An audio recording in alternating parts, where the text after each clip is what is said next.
বাকরখানি তো সবাই খেয়েছেন, কিন্তু বাকরখানিরও যে সেমাই তৈরি করা যায় এটা হয়তো অনেকেই জানেন না।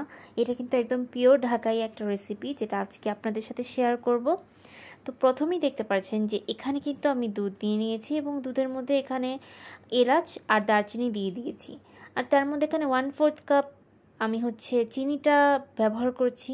ভালো করে আমি মিশিয়ে নিচ্ছি দুধটার মধ্যে, যতক্ষণ না বলক আসবে আর যতক্ষণ না এটা শুকিয়ে যাবে ততক্ষণ আমি এটাকে নাড়বো, যাতে চিনিটা ভালোভাবে গলে যায়।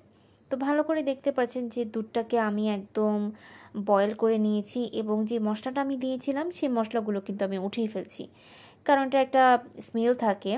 তো এখানে আমি কিন্তু ঘি দিয়ে দিলাম। ঘি দিয়ে দিচ্ছি, আপনারা যে কোনো ঘি ইউজ করতে পারেন। আমি কিন্তু এখানে আড়ঙের যে ঘিটা আছে সেই ঘিটা ইউজ করছি।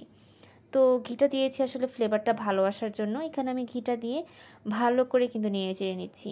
এখানে এক পর্যায়ে আমি আমার বাকরখানিগুলো নিয়ে নিয়েছি। আমি 5 পিস নিয়েছি, আপনারা চাইলে বেশি নিতে পারেন, বড় একটা বোলের মধ্যে নিতে পারেন। তো যেহেতু আমি অল্প দিয়েছি তাই ছোট্ট একটা বোলের মধ্যে আমি পরিবেশনটা করছি। তো এখানে বাকরখানিগুলো আমি দিয়ে দিলাম আর দুধটাকে ভালো করে ঠান্ডা করে নিয়েছিলাম। দুধটাকে ভালো করে কিন্তু ঠান্ডা করে নিতে হবে, না হলে কিন্তু বাকরখানিগুলো একদম গলে যাবে, নরম হয়ে যাবে। তাই আমি এখানে একদম যে দুধটাকে নর্মাল টেম্পারেচারে নিয়ে ঠান্ডা করে নিয়েছি এবং এইভাবে উপর দিয়ে প্রত্যেকটা বাকরখানির উপর দিয়ে কিন্তু আমি দুধগুলো দিয়ে দিচ্ছি। আর কিছুটা দুধ রেখে দিয়েছিলাম যাতে আমি পরবর্তীতে খেতে পারি। আশা করি আজকে ভিডিও ভালো লেগেছে।